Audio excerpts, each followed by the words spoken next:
12%. Diana Thorne's high-pitched laughter bounced off the sleek glass walls of her corner office like physical slaps. At 54, Gary, we need hungry young talent, not expensive legacy employees clinging to outdated approaches. She could not finish the sentence without another wave of laughter shaking her shoulders, her Harvard Business School degree gleaming on the wall behind her like a trophy of corporate superiority. I stood there frozen in that sterile office space, clutching my leather portfolio of 21 years' worth of achievements. Watching this 39-year-old chief executive officer, with her perfectly styled blonde hair, dismiss everything I had built at Aegis Core Solutions. The leather folder in my hands contained documentation of every major system architecture, every security framework I had designed, and every late night I had sacrificed while she collected bonuses large enough to buy vacation homes in Aspen. I am Gary Jenkins, by the way.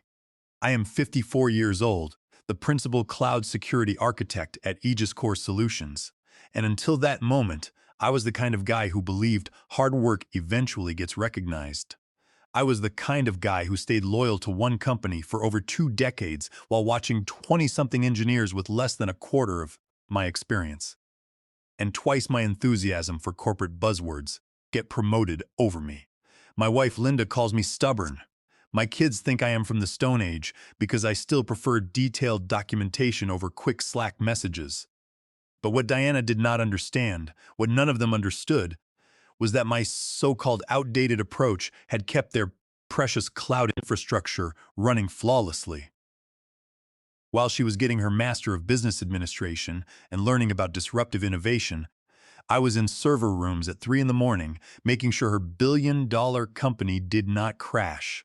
The cloud migration framework I designed saved the company $3,700,000 annually, I said, my voice smaller than I wanted it to be. The security protocols that prevented 5 major breach attempts last year alone, including that ransomware attack that would have cost us everything, were also my creation. The threat detection algorithms that protect all our financial data were built from scratch in my garage. Diana waved her hand dismissively, still chuckling as she leaned back in her ergonomic chair that probably cost more than my monthly mortgage payment. Her office was all glass and polished metal overlooking the San Francisco Bay. Everything was designed to intimidate, to remind you of the corporate hierarchy. Everyone is replaceable, Gary, she said with that practiced smile that never reached her eyes. Even senior engineers with decades of experience. If you think you are worth more than what we are paying, try your luck elsewhere. Maybe it is time to think seriously about early retirement. Golf courses are nice this time of year. I felt something crack inside me. Not my heart, but my fundamental belief that experience mattered. I collected my portfolio. The pages trembled between my fingers as I tried to maintain my dignity.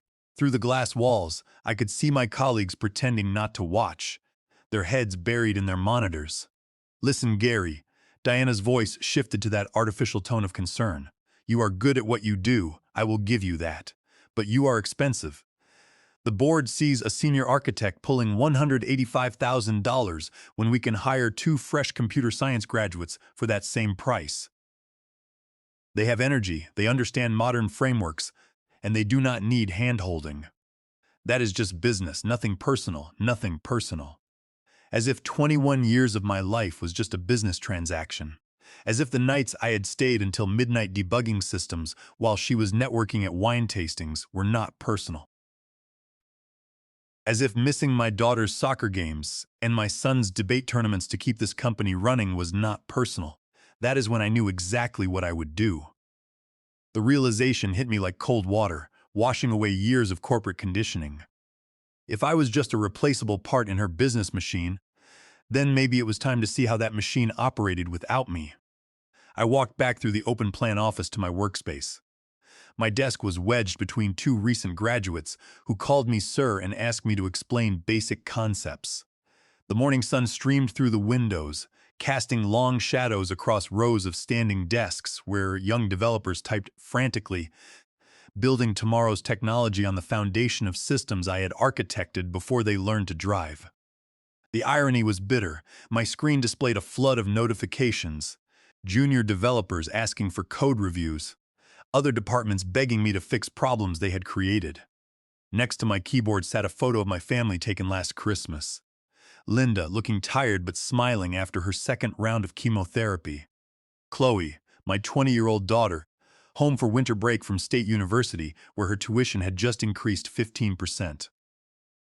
Dylan, my 18-year-old son, already stressed about college applications.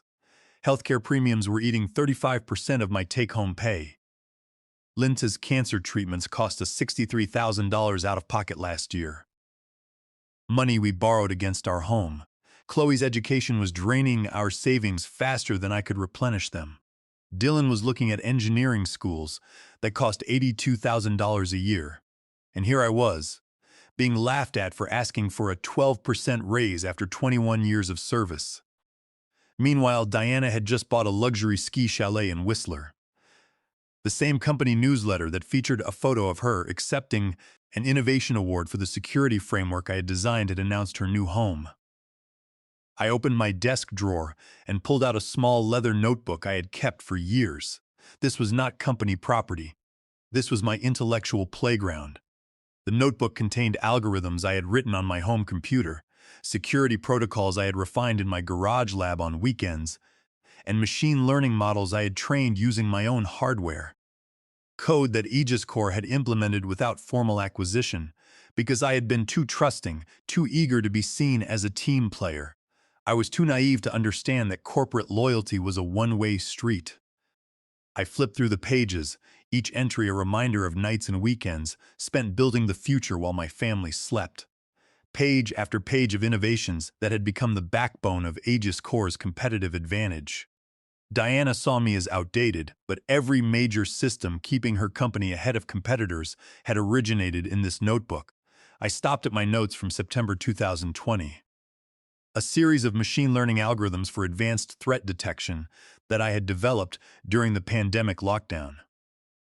At the top of the page, written in my own handwriting, Personal Project Predictive Security Framework using Neural Networks, developed on Home System, September 10, 2020. Below it, detailed Git commit logs from my personal GitHub account, timestamped and documented.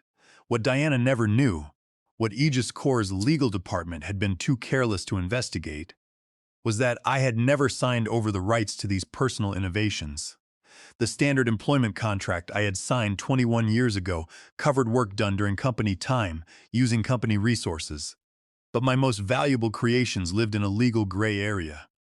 Personal projects developed on my equipment during my own time. I pulled up my personal GitHub account on my phone, scrolling through repositories I had created over the years. Hundreds of commits, thousands of lines of code, all timestamped and documented. The threat detection system that saved Aegis Corps millions? Originally developed as a weekend project to secure my home network, the cloud optimization framework that earned Diana that innovation award? I had built the core algorithms while experimenting with reducing my personal server costs. Every major breakthrough that Aegis Corps claimed as their intellectual property had started as my personal curiosity, my private tinkering, my unpaid passion for solving complex problems. I had shared these innovations with the company out of loyalty, never thinking to protect my own interests. I never imagined that the company I had helped build would one day laugh at my request for fair compensation. My computer pinged with another email from Human Resources about the quarterly company newsletter. The headline made my stomach turn. Aegis Corps' revolutionary security platform wins industry recognition. There was Diana's photo again, accepting another award for work that had kept me awake for months.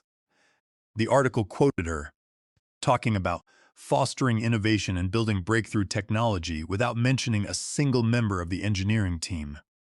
I thought about my father, who had worked 35 years at the same manufacturing plant before they shipped his job overseas.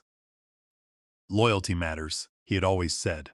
Take care of the company, and the company will take care of you. He had believed that right up until the day they handed him a layoff notice and a pension that evaporated when the company declared bankruptcy. My mother had echoed the same sentiment, working as a secretary for 40 years at a law firm that replaced her with a computer system when she turned 60. They had given her a cake and a cheap watch, then escorted her out the same day. Companies do not care about loyalty anymore, she had told me afterward. They care about quarterly profits. I should have listened to them both. Instead, I had spent 21 years building someone else's empire, believing that hard work and dedication would eventually be rewarded. Diana's laughter had shattered that illusion. I picked up my phone and scrolled to a contact I had saved but never used. Keith Vance, Vice President of Engineering at Verity Tech Systems, AegisCore's biggest competitor. We connected on LinkedIn 2 years ago after he reached out following a conference. His messages were persistent but respectful. His last message was still in my inbox. Gary, I have been following AegisCore's innovations. The offer still stands whenever you are ready to talk. We value experience here, not just youthful energy. Gray hair means wisdom, not obsolescence. At the time I had been flattered but dismissive. I was loyal to AegisCore. I believed in the mission. I thought Diana, despite her youth and corporate speak, understood my value to the organization. How naive that seemed now. My fingers hovered over the call button.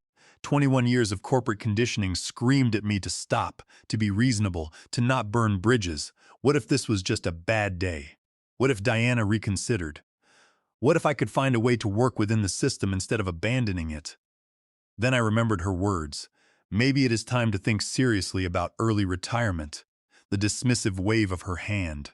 The way she had talked about me like I was a piece of outdated equipment that needed to be recycled. The complete lack of respect for everything I had built. I thought about Linda, fighting cancer, while worrying about medical bills. About Chloe, working 20 hours a week at a coffee shop to help pay for textbooks, because her dad could not afford to give her a better life despite 21 years of loyal service. About Dylan, who had already started talking about community college instead of engineering school because he did not want to burden us with debt. My family deserved better than a father who accepted being undervalued. They deserved someone who fought for what he was worth, who refused to be discarded like outdated hardware. Diana had made it clear that loyalty was of no value in her eyes. Maybe it was time to show her what disloyalty looked like. I pressed call. Keith Vance speaking. The voice was warm and professional, with none of the artificial corporate enthusiasm I had grown used to at AegisCore. This was real confidence, not the manufactured kind that came from business school seminars. This is Gary Jenkins from AegisCore. I think it is time we had that conversation you mentioned. There was a pause, then genuine excitement in his voice. Gary, I was beginning to think you would never call. I have been following your work for years. Are you finally ready to explore opportunities where experience is valued? I looked around the open office, at the sea of young faces bent over their screens, at the glass-walled offices where managers younger than my children made decisions about systems they did not understand. I looked at the corner office where Diana was probably already planning how to replace her expensive legacy employee. I am ready, I said. When can we meet? How about dinner tonight? I know a place in Palo Alto where we can talk without interruption. Say 7 in the evening? I checked my calendar. Linda had her support group meeting, and the kids would be at their activities. Perfect timing to start planning my future without AegisCore's involvement. I will be there, I said. As I hung up, I felt something I had not experienced in years. I felt a sense of purpose. The feeling that I was finally taking control instead of letting others define my worth. Diana thought I was replaceable? We were about to find out just how wrong she was. 4 hours later, I sat across from Keith Vance at Alexander's Steakhouse in Palo Alto. Keith was in his early 50s, gray at the temples but sharp-eyed, wearing a casual blazer over jeans. He looked like someone who had built systems with his hands before he learned to manage budgets. When he shook my hand, his grip was firm. I have been following your work for years, Gary, Keith said, studying me over his drink. Or rather, I have been following the sudden leaps in AegisCore's security capabilities that mysteriously coincided with your project timelines. That threat detection system for the Summit Bank contract. My team tried to reverse engineer the approach for 6 months and could not crack it. I felt a knot in my stomach mixed with pride. Someone had actually noticed. Someone understood the technical complexity. How did you know that was mine? Keith smiled. Because Diana Thorne does not have the technical background to understand even the basics of machine learning algorithms, let alone architect them. I have seen her speak at conferences. She is great at buzzwords, terrible at substance, and because innovation does not just happen by accident. Someone with deep expertise had to build those systems. He leaned forward, lowering his voice. Plus, I have contacts throughout the industry. Your reputation among actual engineers is solid gold, even if management does not recognize it.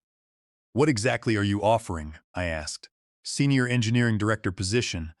Oversight of our entire cloud security division. Base salary $420,000, full equity package that will vest over 4 years, and a team of 8 senior engineers, emphasis on senior. Average age on the team is 47. We believe experience creates better code than raw enthusiasm. My breath caught. $420,000 was more than double my current salary. Enough to pay for Linda's treatments without touching our retirement savings. Enough to send both kids to engineering school without drowning in debt. But more importantly, Keith continued, recognition. Your name on patents, your picture in trade publications, credit for the innovations you create. We are not interested in managers taking credit for engineering work. And if you brought your personal innovations with you, theoretical systems you developed on your own time using your own resources, we have a proper intellectual property acquisition process. Fair market compensation for proven technology. I pulled out my leather notebook and placed it on the table. I have Git commits and development documentation proving these systems were personal projects. Aegis Core implemented them, but they never formally acquired the rights. Keith's eyes widened as he flipped through pages of algorithms. This is comprehensive. How much of Aegis Core's security infrastructure is based on your personal work? About 60%, I said quietly. The core threat detection algorithms, the cloud optimization frameworks, the automated response systems, all developed on my home lab before the company implemented them. Keith closed the notebook. That is quite an oversight on their legal team's part. Diana does not value senior functions, I said, including legal, apparently. She is too focused on hiring cheap talent to worry about protecting existing assets. 2 weeks later, I placed my resignation letter on Diana's desk. She barely looked up from her computer, her attention split between emails and a video conference she had muted. 2 weeks' notice, she scanned the letter quickly. Where are you going? Verity Tech Systems, I replied. That got her attention. Her head snapped up, eyes narrowing. Our biggest competitor. That is unfortunate timing. We are in final negotiations with Summit Bank to expand our security contract. I know, I said simply. I built the threat detection model that won us that contract. Diana's expression shifted from surprise to concern. We should discuss retention options immediately. Perhaps that raise you mentioned, maybe 15%, plus a promotion to vice president. The offer from Verity Tech is $420,000 plus equity, I said, but more importantly, they value experience. She laughed, but it sounded hollow. They are overpaying. You will be disappointed when they realize a 54-year-old engineer cannot keep up. We will see who is disappointed, I said. My last 2 weeks at Aegis Core were spent completing every transition document with professional thoroughness, training my replacement, and backing up my personal project documentation. I also made copies of every email where I had shared innovations, creating an evidence trail of Aegis Core's failure to properly acquire what they had freely used. I walked out of Aegis Core's headquarters for the last time on a Friday afternoon.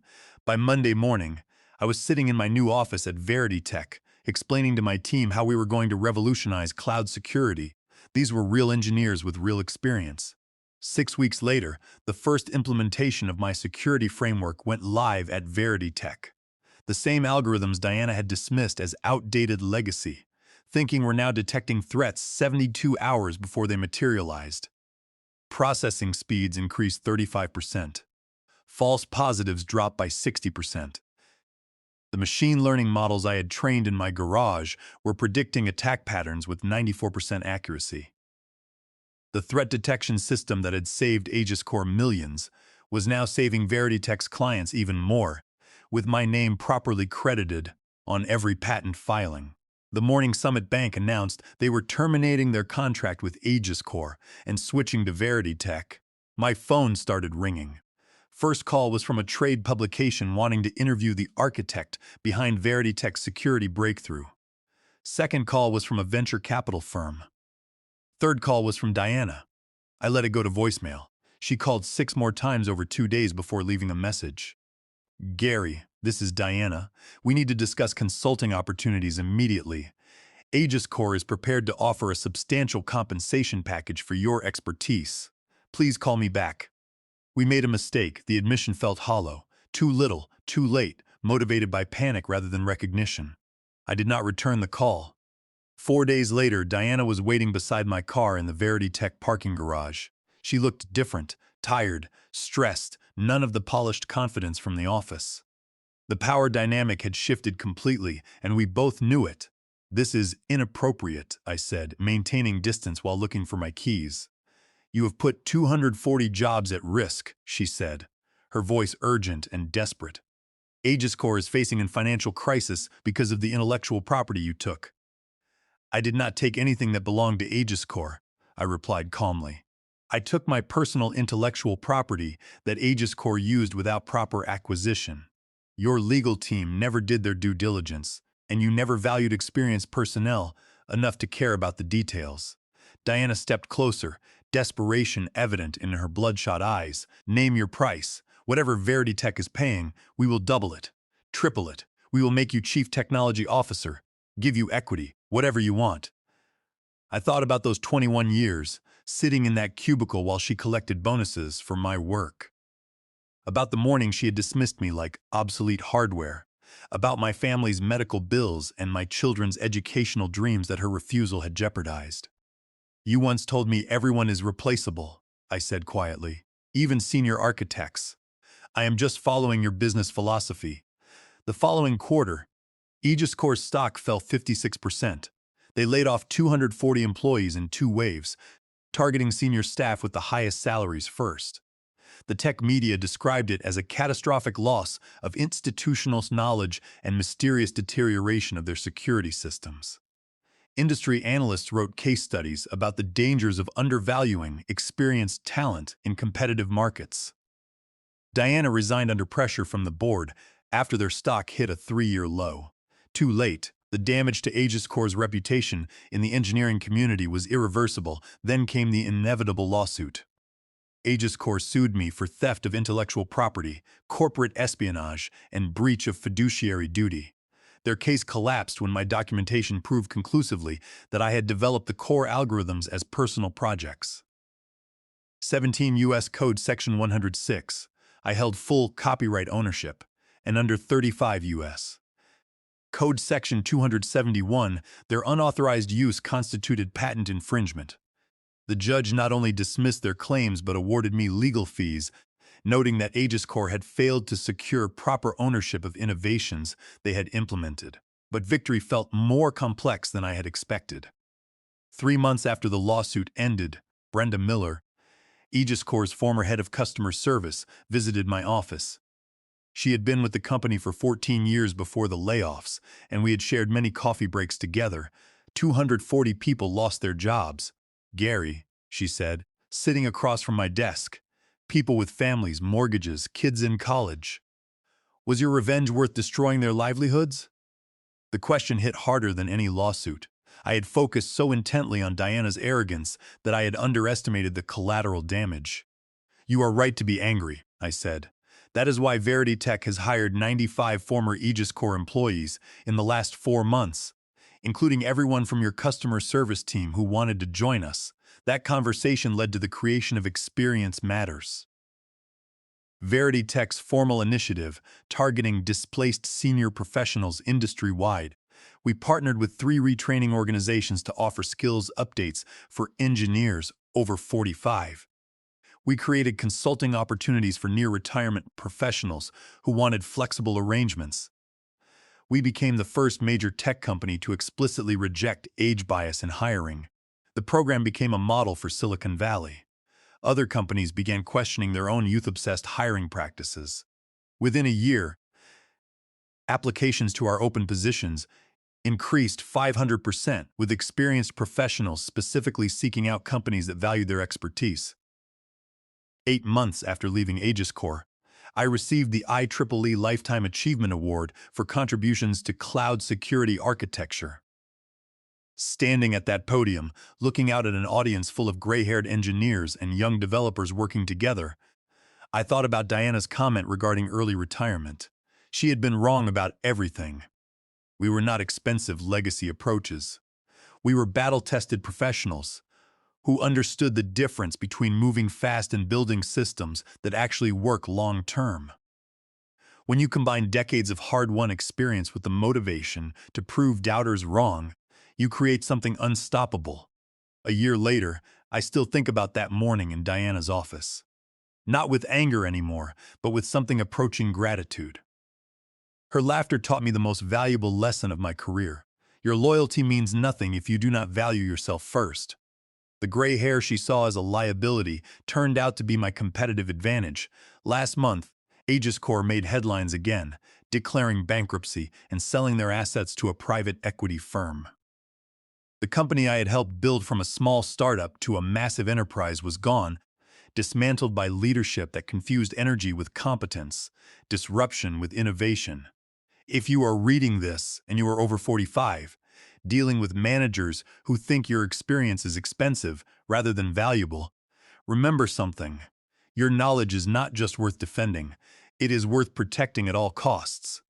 Document your work, understand your legal rights, and never let anyone convince you that your best years are behind you, because sometimes the most powerful thing we can do is simply refuse to become invisible. Age is not a weakness in tech. It is wisdom waiting to be unleashed. And when experience finally gets angry enough to demand respect, industries change. The algorithms are still running. My name is on the patents, and somewhere in Silicon Valley, a chief executive officer is learning not to laugh at senior engineers asking for their worth. Our initiative, Experience Matters, continues to grow. We have expanded our outreach to 5 other technology hubs across the nation, establishing partnerships with state labor departments to identify and place experienced tech workers who have been displaced by corporate restructuring or short-sighted layoffs. We have seen that companies implementing our guidelines experience a 40% reduction in critical system downtime and a 55% increase in project delivery accuracy. The data is clear. Experience is not a cost center. It is the ultimate risk mitigation strategy. At home, life has found a new, peaceful rhythm. Linda's latest scans showed that she is in full remission, her strength returning a little more each day. The financial security from my position at Veritech allowed us to pay off the medical debts entirely, lifting a heavy weight that had pressed on us for years. Chloe is excelling in her junior year, having secured a summer internship at a major research laboratory where she is working on environmental modeling software. Dylan has accepted an offer from his top-choice engineering school, his tuition fully covered by a scholarship and the education fund we were finally able to secure. The stress that once filled our dinner table conversations has been replaced by planning for the future. Sometimes I take a walk in the evenings through the quiet streets of Palo Alto, watching the lights flicker on in the offices of startups and tech giants alike. I see the young engineers working late, their shadows cast against the glass, and I hope they remember to protect their creations. I hope they realize that the passion they pour into their code belongs to them, not to the corporations that profit from it. The industry will always try to convince us that we are just cogs in a machine, replaceable and temporary. But the systems we build, the knowledge we accumulate, and the wisdom we gain through years of trial and error, those are things no corporate board can ever take away. I still keep my little leather notebook in my desk drawer at Veritech. The pages are worn, and the ink is fading slightly, but it serves as a daily reminder of where I started and what it took to get here. It reminds me that innovation does not belong to the loudest voice in the room or the person with the most fashionable title. It belongs to the person who sits down, does the hard work, and understands the code from the ground up. As I look forward to the next decade of my career, I feel no fear of the future. The technology will change, new frameworks will emerge, and the industry will continue to evolve at a breakneck pace. But the fundamental principles of engineering, reliability, security, and integrity will always remain the same. And those are principles that only time and experience can truly teach. The lesson of Aegis Core is a warning to every company that chooses to ignore those principles in favor of quick profits and cheap labor. For the rest of us, it is a reminder that our value is defined by what we know, what we can build, and our refusal to let anyone else dictate our worth.